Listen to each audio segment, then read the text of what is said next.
অনেক অনেক দিন আগে একটা মস্ত বড় ঘন জঙ্গলের মধ্যে একটা বিশাল বটগাছের ডালে বাসা বেঁধে থাকতো একটা কাক ও তার কাক বউ।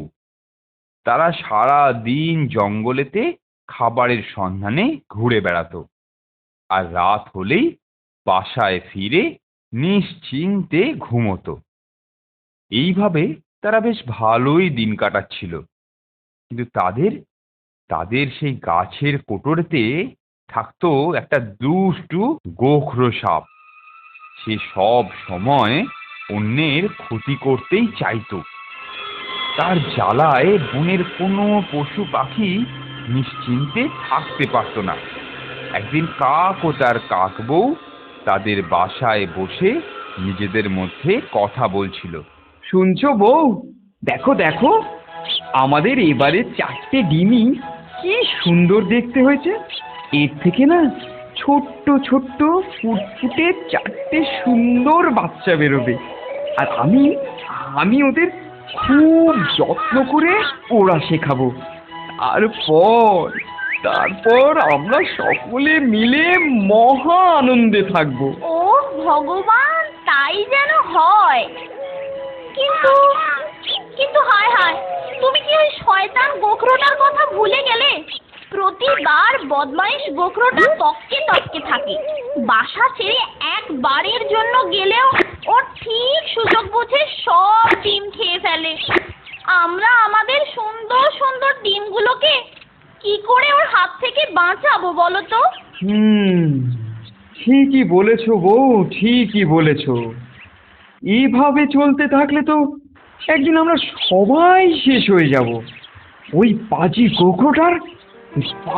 গোখরোটার শয়তানি আমাদের শেষ করতেই হবে। তুমি আর কি করবে বলো? আমরা ছাপোষা পাখি, গোখরোর সঙ্গে লড়াই করার শক্তি কি আর আমাদের আছে? আমরা তো শুধু চোখের জলই ফেলতে পারি। না, কখনো না, কখনো না।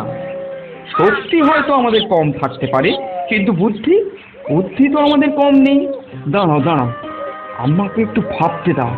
ভেবেচিন্তে কিছু একটা উপায় আমাকে বার করতেই হবে।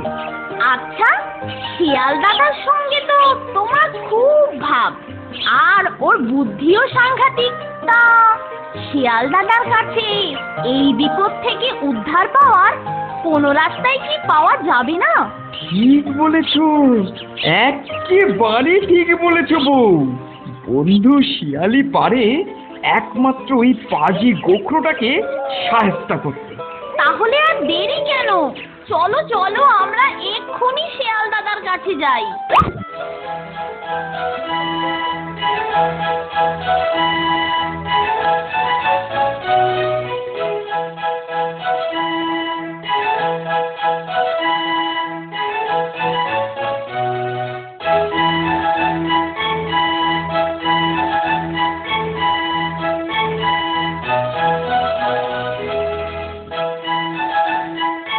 বন্ধু শিয়াল ভায়া, ও শিয়াল ভায়া, আরে বলি শুনতে পাচ্ছো? আরে বাড়িতে আছো নাকি? ওহ, একটু শান্তিতেও থাকতে দেবে না? হ্যাঁ, এই সাত সকালে কে আবার বাড়িতে এসে হল্লা করছে বলো দেখি? বলি শান্তিতে একটু জিওতে কি দেবে না? হ্যাঁ, বলি তোমাদের আর কি? আরে কাক ভাই যে, সঙ্গে আবার বৌঠানকেও এনেছো দেখছি। তা দেখে তো ভাই মনে হচ্ছে বেশ গুরুতর কোনো সমস্যায় পড়েছো। বলি হয়েছেটা কি ভাই? হ্যাঁ, কি আর বলবো বলো, আমাদের এখন শিরে সংক্রান্তি। আমরা দুজনে বেশ ভালো ছিলাম বুঝলে, কিন্তু ভগবানের বোধহয় আর ইচ্ছে নয়, আমাদের বোধহয় আর বেশি দিন ভালো থাকতে দেবে না। কেন কেন, হয়েছেটা কি? দুঃখের কথা তোমায় কি বলবো ভায়া, আমাদের গাছে একটা পাজি গোখরো সাপ থাকে। সে প্রতিবার আমাদের সব বাচ্চাগুলোকে খেয়ে ফেলে। তুমি আমাদের বলে দাও তো ভায়া, কেমন করে আমরা আমাদের ঘর বাঁচাবো আর ওই দুষ্টু সাপটার হাত থেকে রেহাই পাবো? হ্যাঁ শিয়াল দাদা, এই বিপদ থেকে আমাদেরকে তোমায় বাঁচাতেই হবে, যে করেই হোক। ঠিক আছে, আমাকে তোমরা একটু ভাববার সময় দাও।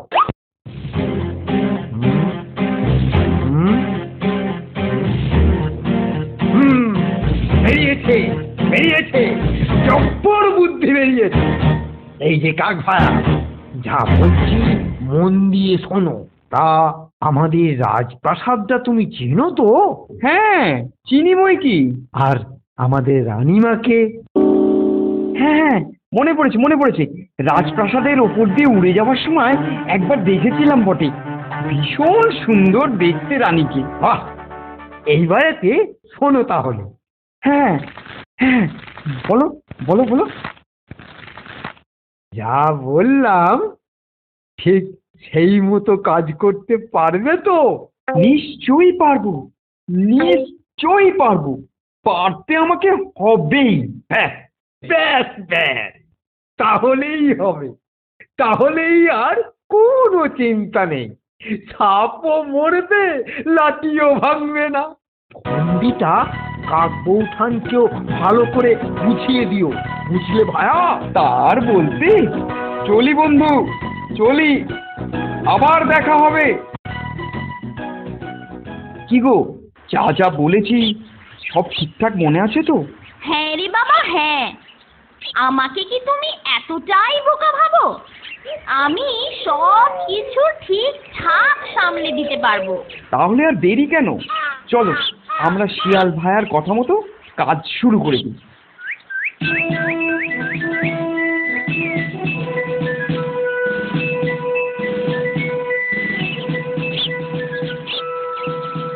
বউ, খুব সাবধান কিন্তু। দেখো কেউ যেন তোমাকে ধরতে না পারে। আরে না না, তোমার কোনো চিন্তা নেই, আমি ঠিক কাজ হাসিল করে আসবো। দুষ্টু গোখরোটাকে শাস্তি দেবার এটাই উপযুক্ত সময়।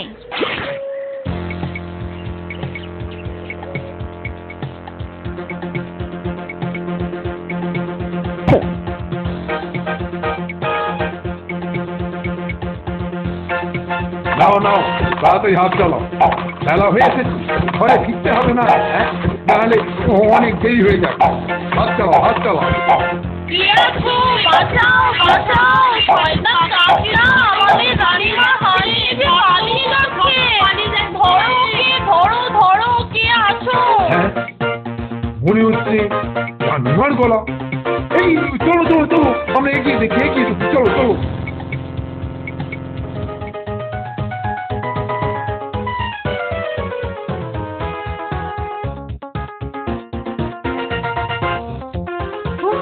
উফ, ওরে বাবারে,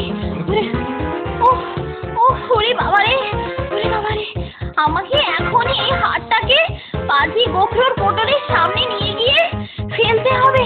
ওরে বাবারে, এই তো আমি প্রায় পৌঁছেই গিয়েছি। এই তো এসে গেছি, আমি এসে গেছি, আর একটুখানি।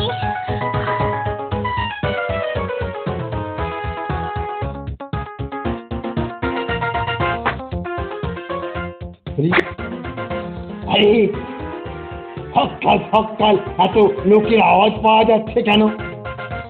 বলি বাইরে হচ্ছেটা কি? হ্যাঁ, আরে এটা কি পড়ে আছে? আরে বাপ, এটা যে দেখছি একটা সোনার হার। হ্যাঁ, এটা পড়লে ভালোই মানাবে তো। হ্যাঁ, নি ঝটপট পরে ফেলি।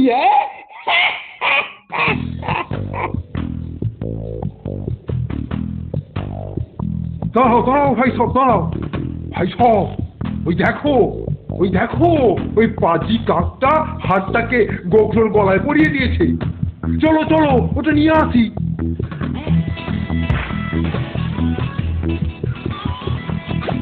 মারো মারো, ওকে মারো মারো মারো মারো মারো মারো।